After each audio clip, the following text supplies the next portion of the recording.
I'll try to keep this short, and because I'm sure there are many things that you all have to say. But first, I did want, of course, to thank Bernard Stiegler for not only for this extraordinary talk, but also for the work that you've done. I think that many of us here are familiar with over the years, to challenge us to think with much greater philosophical and political ambition about questions concerning technology, as you just did, or technics in your more nuanced formulation, but also knowledge and temporality among so many others.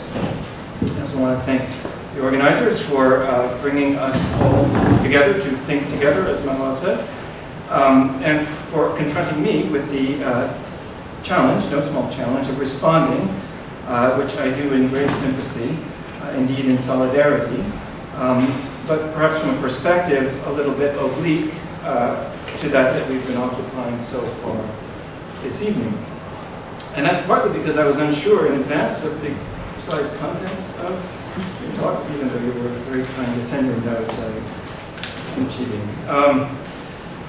But I did try to sketch, I think to think about this maybe as a little bit of historical background, and since we're talking about epochal change and metamorphosis and so on, I thought, okay, let's try to think historically a bit more along these lines. And so some very brief thoughts that maybe or maybe not intersect with those that are circulating in the minds of the, I hope, still attentive audience. By emphasizing three categories that I mentioned: technics, knowledge, and temporality, that appear among many others, such as care, for example, the pharmacon, or indeed organology, as they present themselves vividly in your work and have indeed made an appearance, most of them, here this evening. More specifically, as an historical background, I have to say that this has to do with the fact that we're sitting in the Maison Française, and in New York, and for a long time, we've had this kind of running conversation with the Maison about doing something about one of our shared objects, which would be Thomas Jefferson.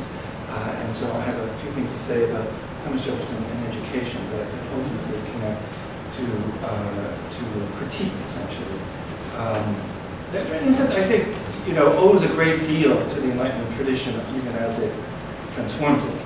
And so I thought, let's think about those transformations. And here I'm thinking, okay, as background to the travesties of reading and writing in the digital age that you're talking about, is your work on education, which I particularly admire, and as developed especially in the 2008 book, Taking Care of the Youth and the Generation. So I don't know, but you should be. So there you refer to care as a specific form of transgenerational attention, and I think there are many echoes, especially in the beginning of your talk. Attention devoted to nurturing what you call the trans-individual long circuits of Husserlian retention and protension, or indeed an elongated, thoughtful disposition toward both past and future that support the reasoned, critical, but also intuitional maturity, or what Foucault later called an attitude, that Kant associated with the public exercise of enlightened reason. More concretely, and in the context, in that case, in that book, of a battle for intelligence, as it was called, recently waged by the French state, you identify the formalization, and we're talking about public education, and of the public school system in France in the late 19th century, the moment, of course, of French colonial expansion, as an apotheosis of a kind of earlier phase, an apotheosis of organological externalization, in your terms, in the sense of both the institutionalization of reason as population-wide training in deep attention, the sort of care of education, but also its opposite, the beginnings of a transition from something that you didn't refer to, but I think is very, very productive in the context of the reading of Deleuze's essay that you offer us, a transition from biopower to what you call psychopower, which basically I think you're describing here. in which the management of populations gains access through, in this case, pedagogical techniques, to psychic drives and desires, as you said earlier, and hence to non-coercive but no less insidious mechanisms of control. This, of course, eventually yields a colonization of the mind in which individuals, disintegrated, as we say with Deleuze, into entropic, algorithmic individuals, are in effect no longer able to think and act for themselves and fall into a kind of automated stupor of hypercontrol, in which the arts are now asked, to which the arts are now asked to respond. And I would really like to talk about the causal causalities and hear more about what you have to say about the in a sense, inventiveness of the arts in this respect. But here, so I'm sort of dwelling more on the nature of the critique, and then we can discuss the response. Anyway, education as pharmacon, then, rather than, as you say of Foucault, a one-sided apparatus in which every teacher is already a prison guard. So it's a more generous or more optimistic, you could say, view of education. But I wonder if that's all that's at issue. So in this spirit of transatlantic exchange, and since we're alluding to the generalization in the forward horseman of the apocalypse of American consumerism, we can think further about the question of education through this typically under-theorized Francophilic example of Thomas Jefferson. Specifically, what I want to just describe very quickly is Jefferson's proposed bill for the what he called the more general diffusion of knowledge, which was a kind of diagram in the Deleuzian sense of enlightened public education that Jefferson wrote in 1778, that is 6 years before Kant's response to the question, what is enlightenment? So it's coincident with that. This bill, which was presented to the Virginia legislature but failed to pass, is widely regarded as an important document in the eventual establishment of a public school system in the United States. So it's a foundational document. It imagines a whole administrative landscape into which, since we're in Virginia, the existing College of William and Mary, where Jefferson studied, and the not yet established University of Virginia were in principle to be integrated. So in Jefferson's proposal, basically the idea was that the faculty of the college would preside over the public school curriculum, joined by various political bodies, this whole administrative infrastructure, groups of aldermen, other elected officials, etc., which reflects the Republican tendency to a decentralization of governmental functions, so a certain kind of governmentality. This, in turn, was based on a division of the land into what was called hundreds, which is a unit of territory larger than a town but smaller than a county, so a kind of mapping of the land. Each hundred would contain one primary school for both male and female students. These, in turn, would aggregate into school districts comprising several counties and served by a secondary boarding school, known as a grammar school, and hence an organ of what you call in some of your other work, grammatization, in which 10 or 12, in this case 10 or 12 male students chosen by examination in a good Foucauldian way, would take up residence. From there, only the most accomplished would be given scholarships to study at the College of William and Mary. So in this way, territory, population, and education were organized in a sort of ascending scale, a kind of pyramid of knowledge, at the apex of which would eventually sit the University of Virginia in a kind of panoptic supervisory role, with its central organ, in your sense, I think, for managing the attention of young white men at its center, its apex, the library. So in that sense, we can regard this library in a sort of historical shorthand, and its books as constituting the ultimate material substrate on which this particular version of an intergenerational republic of letters was to be built. But of course, Jefferson, the bibliophile, was also a slave owner with unambiguous views on a hierarchy of races. When he inherited his first library from his father, he also inherited 20 slaves and went on to own hundreds more. So, this is a fundamental contradiction that is much discussed. Troubled as we may be by this apparent contradiction, we cannot deny, I think, that the system of public education that Jefferson envisioned for the Commonwealth of Virginia, which was based on an agrarian order of property to gather the land into hundreds and then scaled it up from there, presupposed the existence of slavery as among its unstated conditions of possibility. So it belonged to the apparatus, but was not articulated within. In other words, to put it in Foucauldian terms, Jefferson's proposal for a public school system was made up of at least three, I would say, overlapping apparatuses or dispositives. The apparatus of land tenure, and and by analogy, we can speak about the internet and other such sites of knowledge in similar ways. In this case, the apparatus of land tenure, that of education, and that of slavery. So for white males, the pharmacological status of the educational apparatus as both remedy and poison, that is, as a locus of Bildung and of proto-carceral discipline, was and remains evident and accessible. For the enslaved persons on the plantations from which these young souls drew their sustenance, it was simply out of the question. So there's a kind of a cut and a caesura in the system. So honestly, this is my one and only question, actually. But it speaks to some of the methodological kind of subtext. Rather than speaking then only of a movement from biopower to psychopower, discipline to control, in which first a televisual and now a data-driven consumerism increasingly short-circuits the critical capacities of youth, can we not, or should we not, maybe, speak also of the long-standing coincidence of biopower and psychopower? And of their continued interdependence, in other words, the biopolitics of knowledge as well as the psychopolitics. Can we not, in other words, pay further attention to the ways in which the field of human capital, a la Facebook, is itself divided into those whose neuronal circuits constitute new sites of primitive accumulation, new data mines, as you described beautifully, and those whose laboring bodies form the condition of possibility for the grammatization and hyper-personalization of others, while yielding different databases of their own.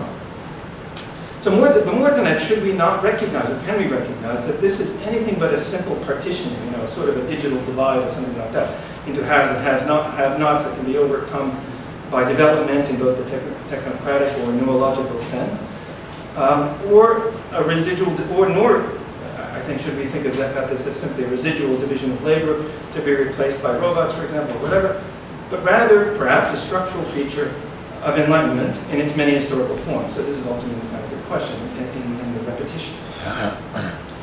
We can call maybe this partitioning media political in the sense that the first call to attention, which I think is a mediatic one, the first functional characteristic of the system's various organs or media, is the first move is that they be plugged in, switched on, and accessed before they start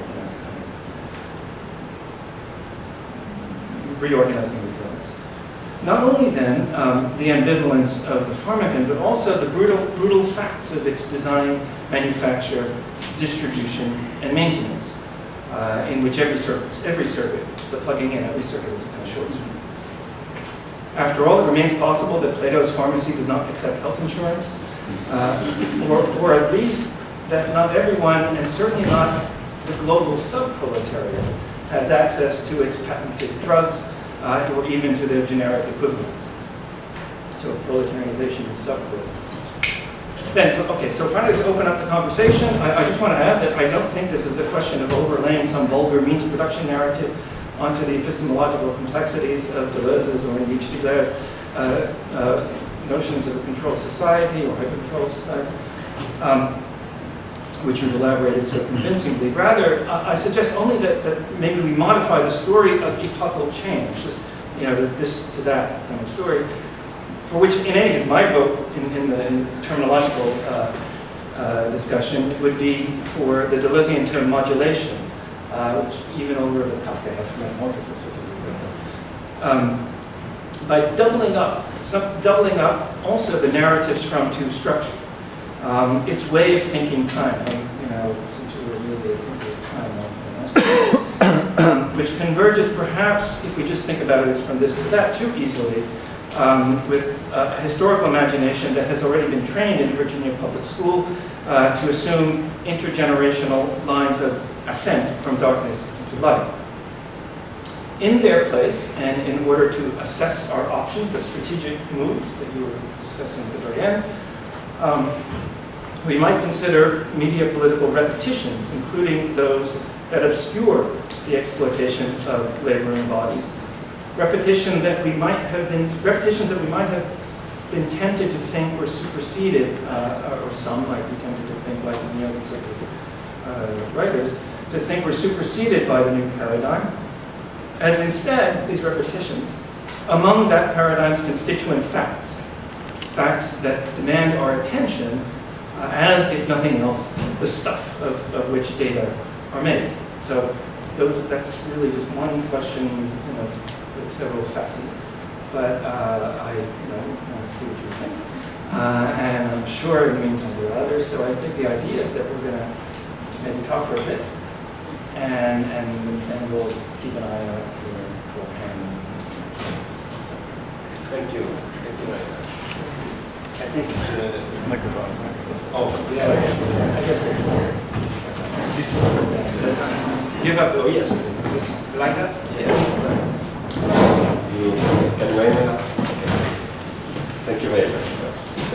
It's very, very interesting questions and remarks.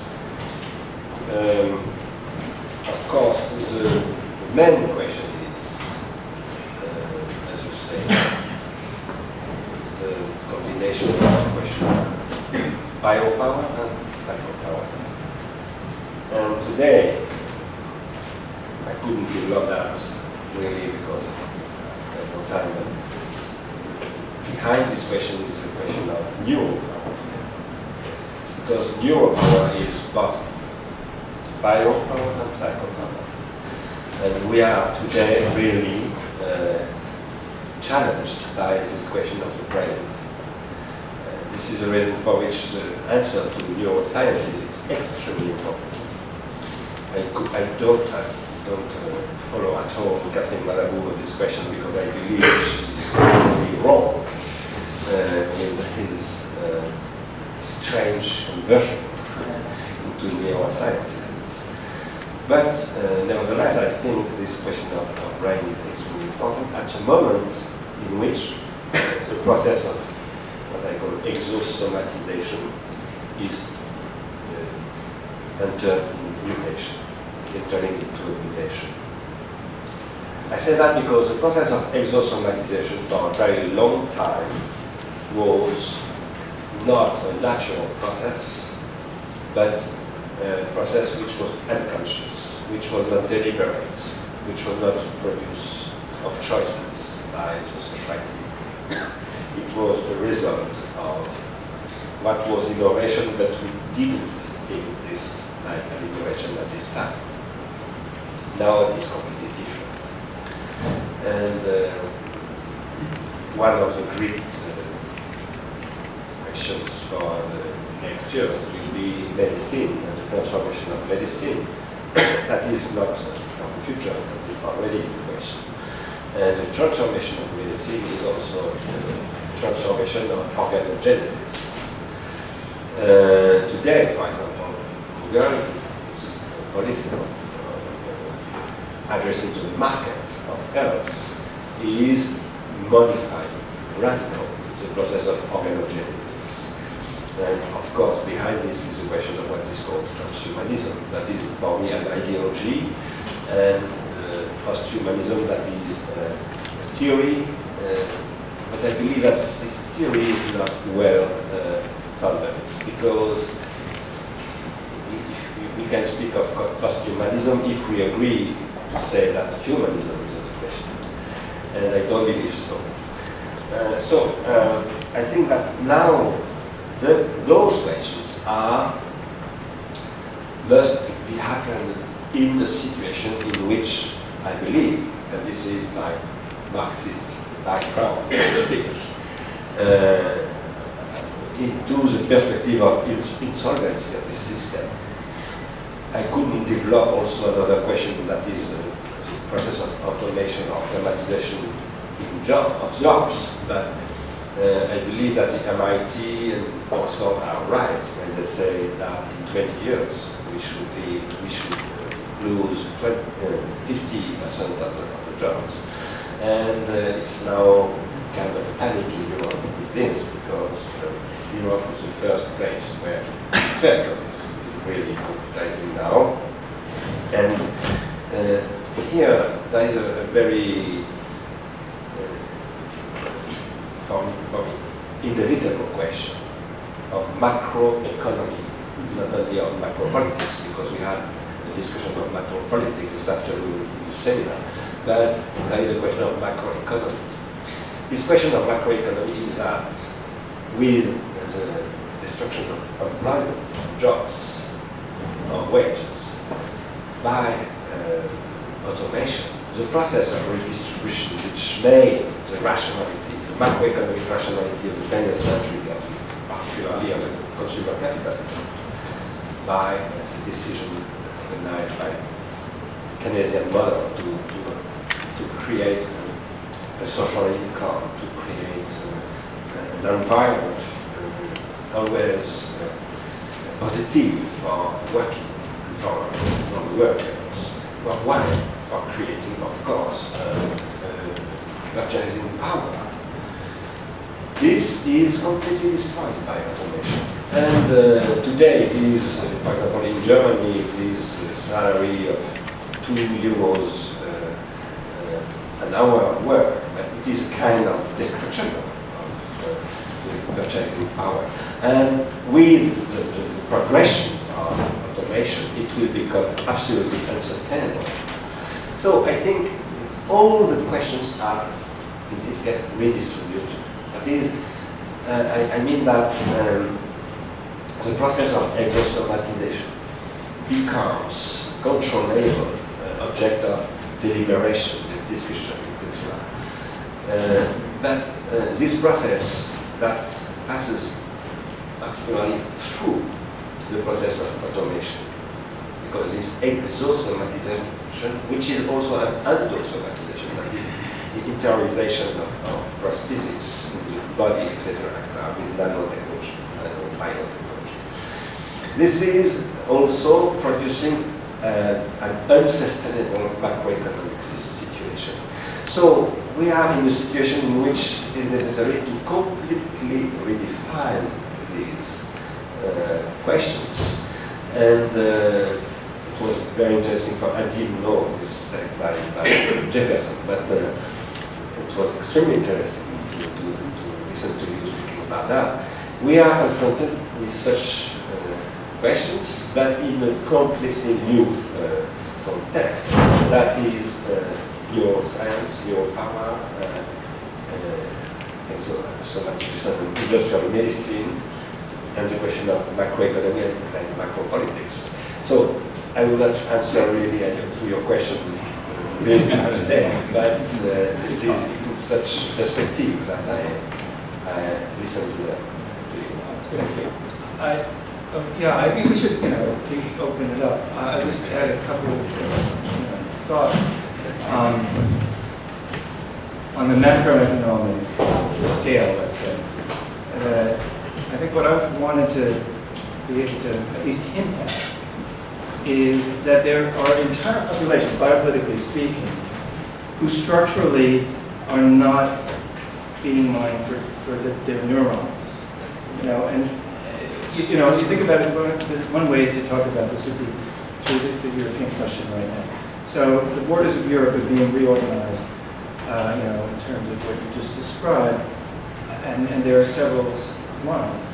One is the migrants who have managed somehow to get from A to B and find that, for the reasons I think, that they're actually being greeted as human capital first, not as humans who have rights or something like that, and potentially as economic competitors. People are going to, reduce either strain the economy or reduce the wage base. That's for that group. There's a whole other group, of course, including in the great pharmaceutical laboratory of continental Africa, that does not have anywhere near that mobility, access to whether it's the hardware or the economic things, to enter into this problematic in that way. And what, so by analogy, Jefferson's relation to slavery. And so the question, could they, if you at this macroeconomic, let's just describe that as a kind of transnational global subproletariat. The simple question is sort of, what about them? who are not on Facebook, who are not, and so on. But more than that, in a beyond a sort of humanitarian sense, the hypothesis perhaps that too is structural to the processes you're describing. Perhaps in some sense their exclusion in one way or the other is structural to the apparatus. But of course that's a long thing. I'm sure there will. Okay, shall we? What should we do? Questions? Okay. Well, we do have you. You've definitely been first. Sorry. And I guess we should. We'll try one at a time. But what are we going to do?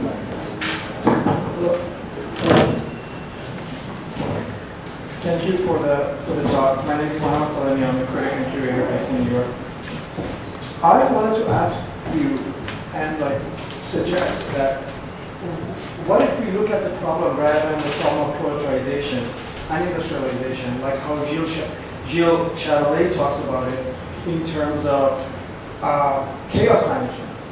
Because from the point of view of the industrialized subjectivity, that's a difference. Like the worker was aware of their alienation. Today's subject is unaware of their alienation. They feel free. So from the point of view of the subject, none of the stuff make any sense. But it's only from the point of view of the players, to using his metaphor of billiard table, the knights who are pushing these masses around and hitting them and to send some to the goal or send some to other places, that they might look like they're the same or they belong to a flat ontology.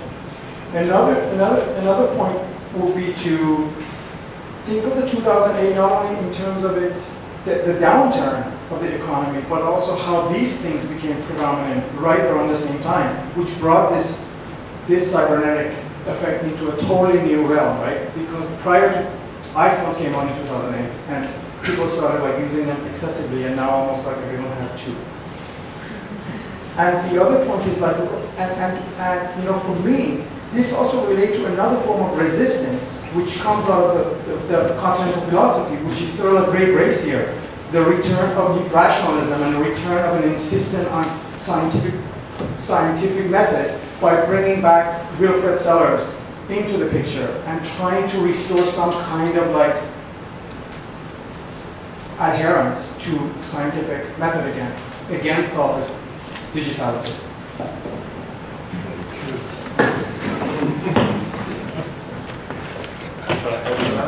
Yeah, we'll try that.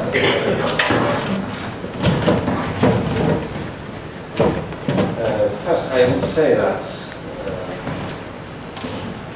personally I am, let's say, a rationalist.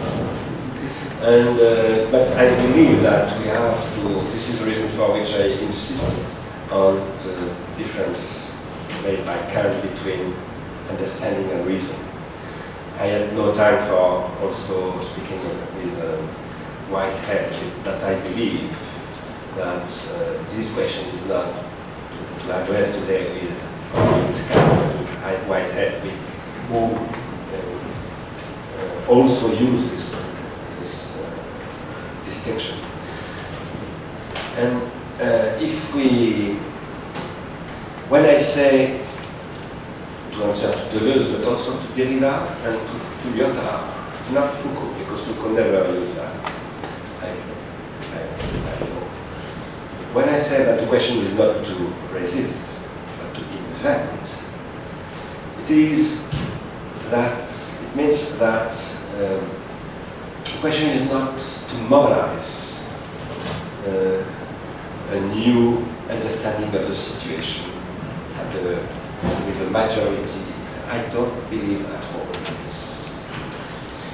I believe that the question is to create bifurcations, and to create bifurcations in a situation that is unsustainable, and through a systemic approach of the situation.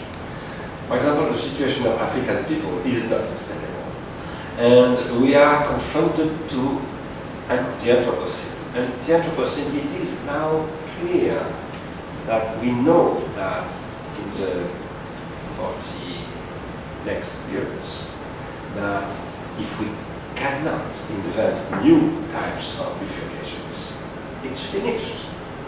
So we will be obliged to that. So for me the question is a question of production of a new rational discourse. When I say rational, that doesn't mean using logic, proposition, etc., etc. What is rational is what is producing motives.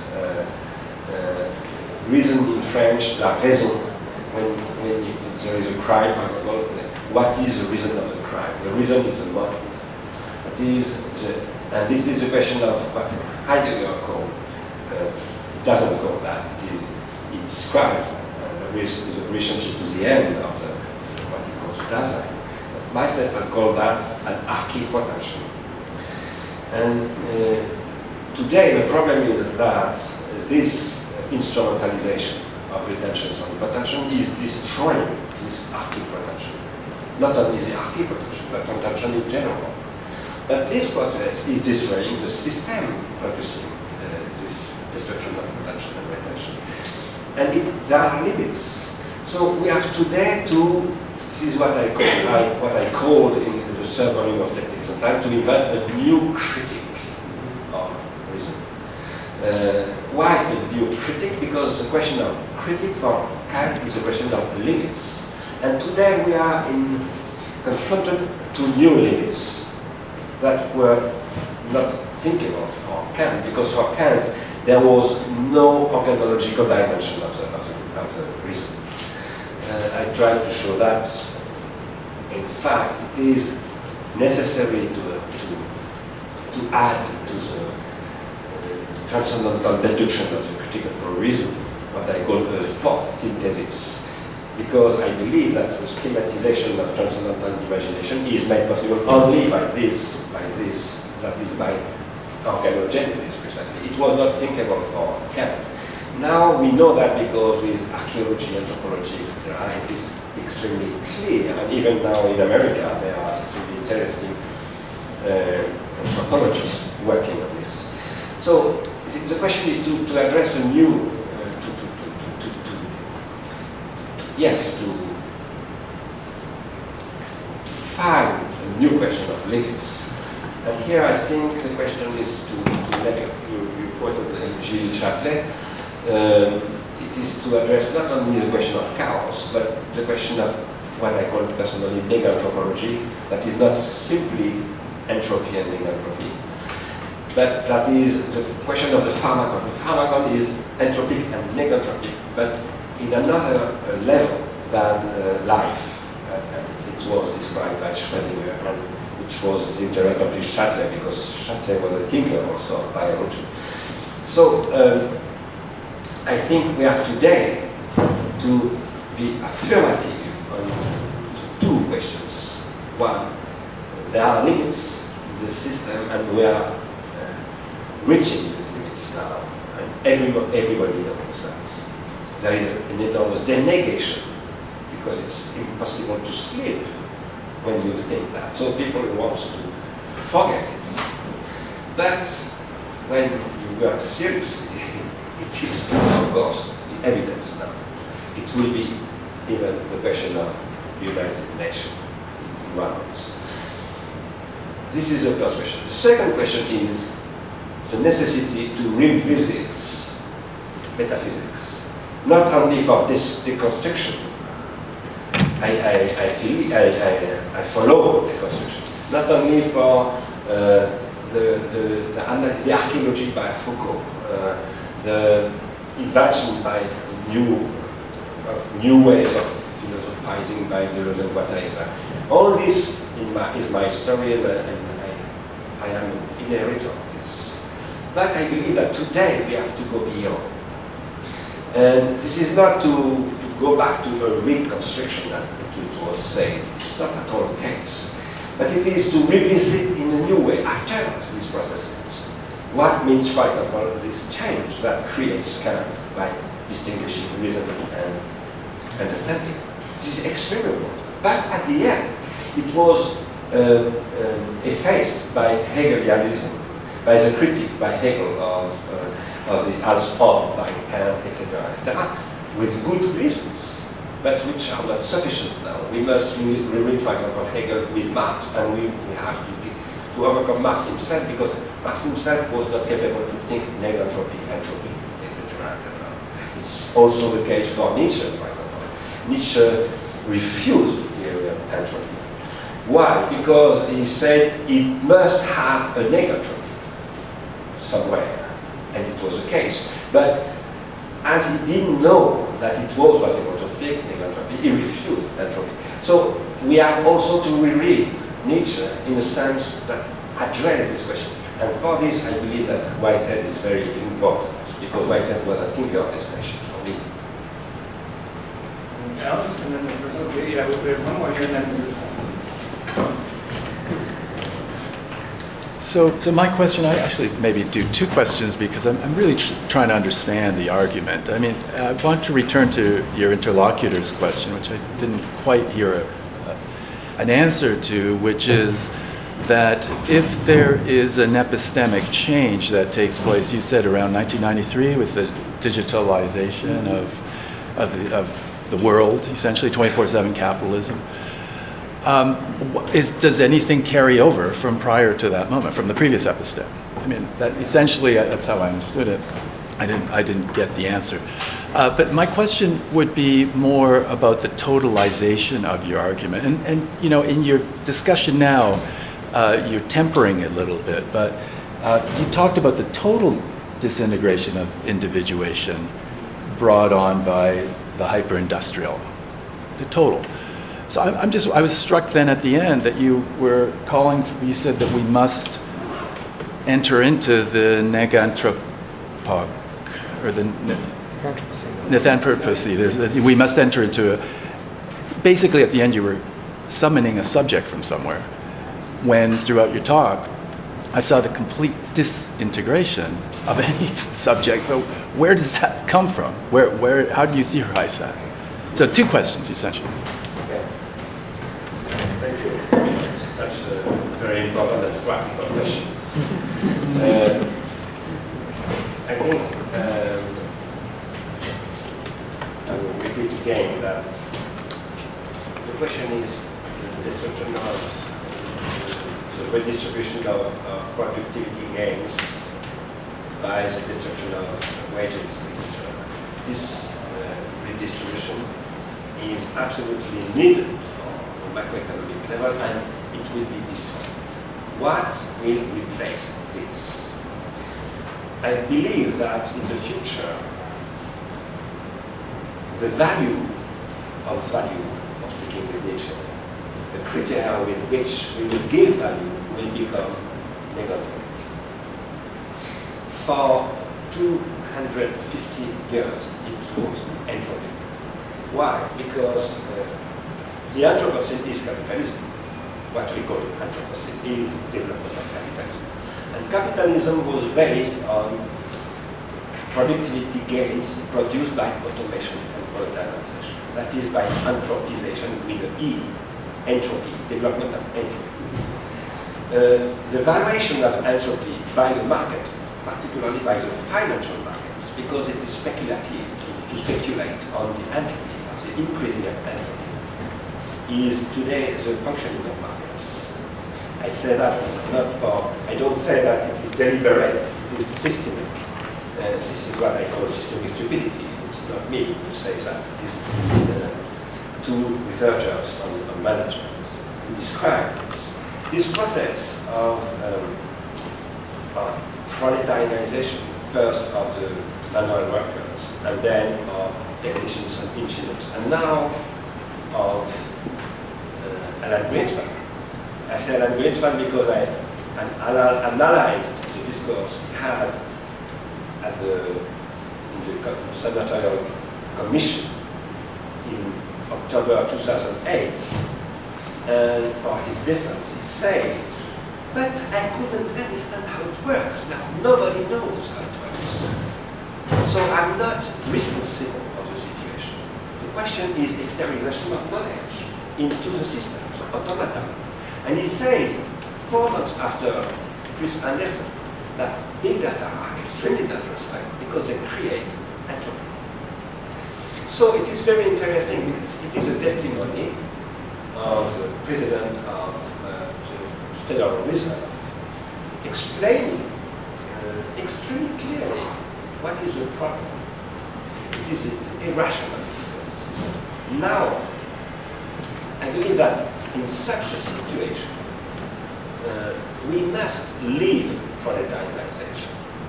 And we must enter into a process of what I call deproletarianization. And I say that here the concept of capabilities by Amartya Sen is extremely important. When Amartya Sen wrote this book, I don't remember the title, where he said in Bangladesh,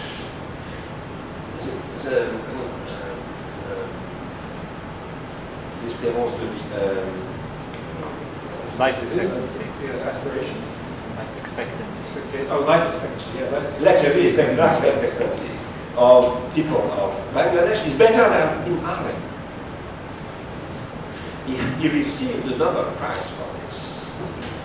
And he analyzed this, and this is very interesting. The conclusion he had, it was a statistic analysis.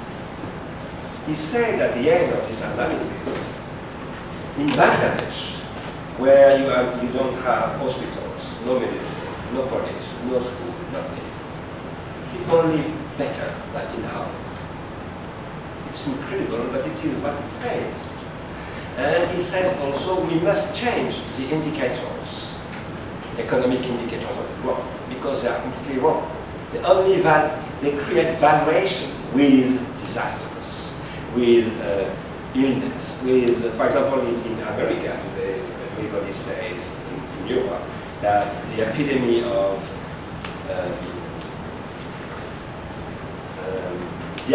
diabetes is now addressed. I read yesterday evening a note of the stock exchange for analyzing the opportunity created by diabetes. And it's incredible. They say there is a lot of money. They say there are 2 billions of people which in the world will be affected by diabetes in the next years. So we have to develop pharmaceutic, prosthetic, etc. markets. It's incredible. It is a justification and the development of insanity, of illness, etc. So it is a destruction of care. So I believe that this is not sustainable. Not because of human rights, etc. I don't care about human rights. I believe that it's always a way for dissimulating real questions. The question is that it is not sustainable as a system of life, a technical life in which we are. Why? Because it is producing destruction of limits. It is producing what is called in theories of systems a passage to the limits. And what is a passage to the limits? It is a moment in which the system is producing what destroys its solution, its conditions of function. It is extremely well known. It was thought during the 20th century, first by pertain and after many other people. And we are now confronted with this. In such a situation, the question is, I try to find practical answers. Excuse me to repeat for those who were in the seminar this afternoon. In France, I tried to create an experimental territory. It's a territory of 400,000 people, in which we try to offer. It is like Harlem here in Manhattan. It is a very hard street in which people are. It is, if you know the north of Paris, La Seine-Saint-Denis, the famous 9-3, where you have all the migrants coming in France, arriving there, etc. It is a very difficult place. Now, if you follow only not the very terrifying numbers given by Oxford and MIT concerning employment, but only an analysis which was made in France by a French group of advisors. They say at least France will leave 3 million jobs in the 10 next years. this will produce in this place a passage from, let's say, 40–50% young people unemployed to every young people. Absolutely no possibility to find a job. In such a case, you will have necessarily a social explosion, extremely violent. And as you know, in France, there is a national front, etc. It is a situation extremely violent. This is the reason for which I work myself with 3 very big French companies, international industrial companies. They think it is absolutely necessary to find another way.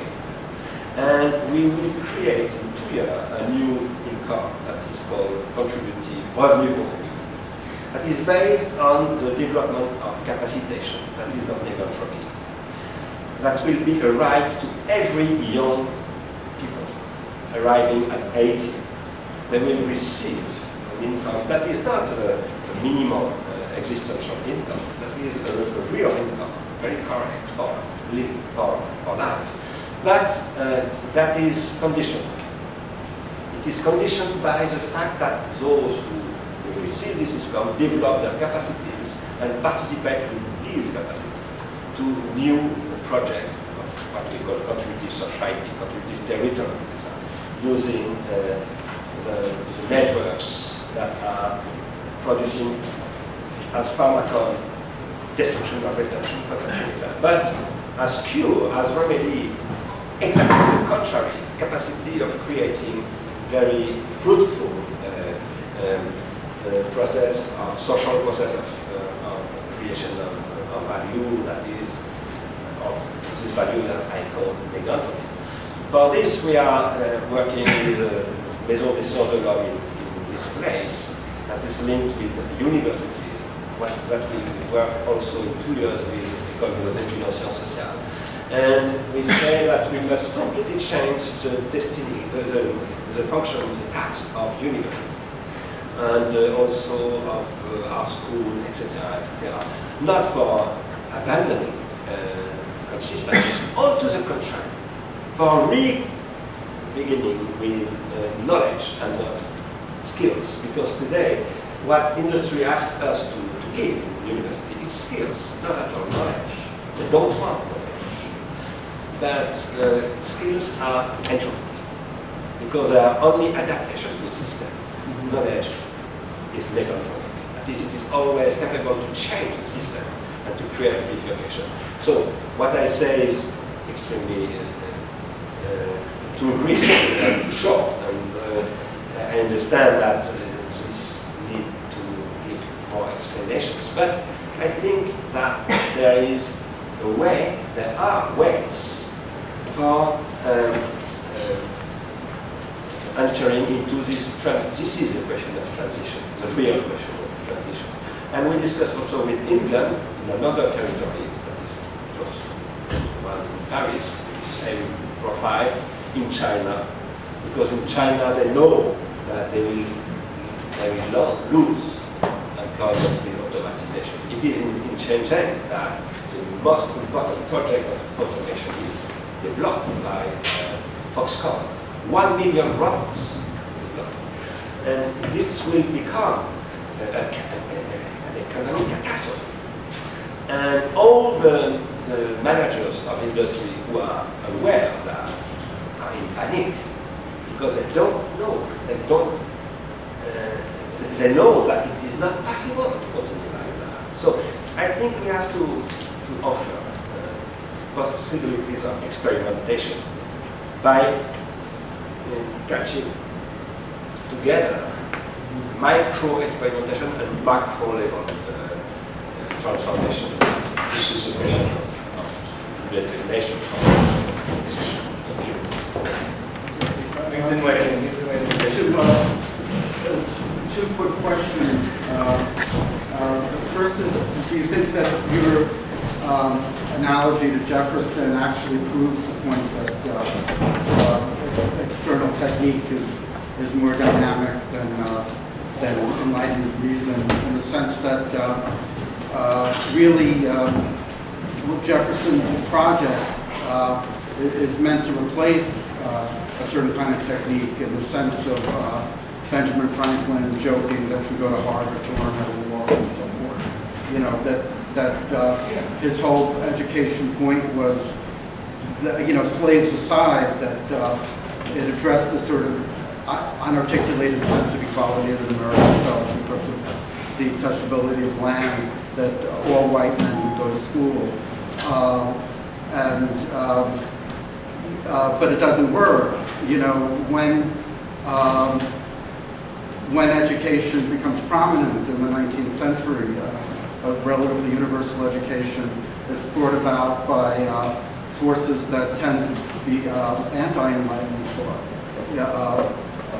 religious dynamics, American Bible Society, certain Methodist schools. So it has really not that much to do with the Enlightenment. It's actually sort of anti-Enlightenment. And that's sort of proved by graduate schools coming about first prominently with medical schools to bring techniques of medicine to the States so you didn't have to go to Europe, and it follows in that line. So I think it really does prove the point. And then the second thing is with 1993, I think it's interesting. And think of the movie Groundhog Day. It's 1993. There's a sense of getting out of something that recurs eternally, in the sense of the 60s being something that never ends until there's a World Wide Web. It's a prominent cultural thing. You could see it in a number of other places, that there's a real feeling of the 60s never ending that begins to abate. Because the World Wide Web is the first thing since television to engage everyone's total nervous system. So it sort of makes sense. So my question is, the World Wide Web actually could have happened a lot before. Vannevar Bush, who headed the Manhattan Project, he invented the term personal computer. He outlined a World Wide Web, and FDR wanted him to make it a peacetime Manhattan Project, but FDR died, so it never happened.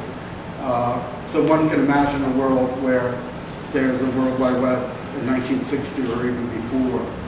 So the 60s would never have happened. Yes, I know. It's amazing. So could you respond to that?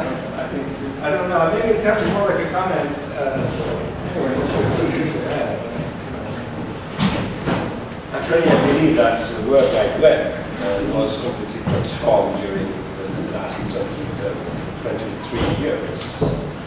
And the web didn't work like at the beginning. The web didn't work at all like today. Yes. At the beginning, the web was precisely a platform for making neganthropic relationship.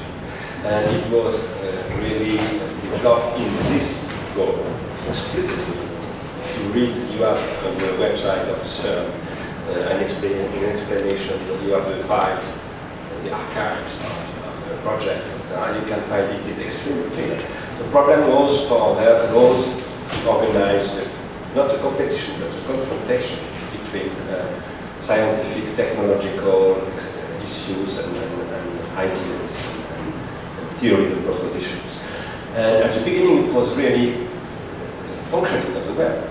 But the problem is that it was so efficient and was so good that the hyper-exponential developments created immediately a question of investment, industrial investment with data centers, etc.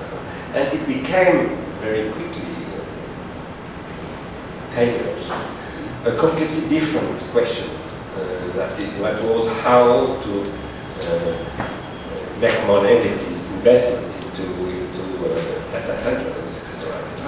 And the main question became computation. So at the beginning, it was also the case with Vannevar Bush, etc. When they had speculation in the 60s or even before the 60s. On what could be a process of annotation, bibliography, etc. to the service of science, of knowledge. It became, and now it is of course the case with the big data extremely clearly, a question of how to develop a computation, automatic computation for making entropy. Why entropy? Because what is entropic is what is calculated. Negentropy is not calculated. Never. It is what is specific. A negentropic bifurcation cannot be calculated by the system that produces it. So the question is, how will you introduce possibility of negentropy? Personally, I believe we have to change the way. And I believe it is possible. I work on this. My institute is dedicated to this question. And I think it is possible to not against. My question is never to be against the situation. It's not. The question is not to be against the situation. It is to overcome the situation. This is different. And for overcoming the situation, you must take into account the situation. This is extremely important, not to reject it. So I believe that today the question is to reinvent networking, not only the web, but first the web, because the web was really dedicated to this. There is an organization, the Worldwide Web Consortium, and it is possible to address this question in the public sphere at the global level, etc. So I think, yes, there are, if you want, we have a stage of development of technology which is not at all the aim of the development of this technology. And we must not naturalize this. It is an artifact, and this artifact can be changed, of course. I have to ask, your Tending towards notion, your notion of inertia, it sounds so much like government. You know, the government has to be anti-government, and then a new anti-government has to be even more anti-government. It's sort of like the Cultural Revolution, you know, in China, the government is anti-government. You know, I don't know, how does that relate? That seems so interesting. This is another very important question, because behind the question of the web and also the bottom-up, etc., is also the question of what is politics today. And I believe that we are today assisting to a confrontation or a struggle between the old European conception of nation and states, and on the other side, and particularly in California, the new ultra-libertarian conception of the disparition of the public sphere. And I think those two poles are absolutely destroyed, self-destroyed. Because it's clear that now the state, national state is finished. That's clear. But the necessity of a new public power is not at all finished.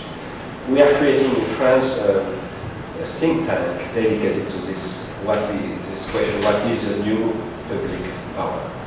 And a new public power is not necessarily national, it's not necessarily based on the state, etc. And this is what I will not develop, but now I discuss this afternoon because it is a question addressed by Marcel Mauss in what he calls internation.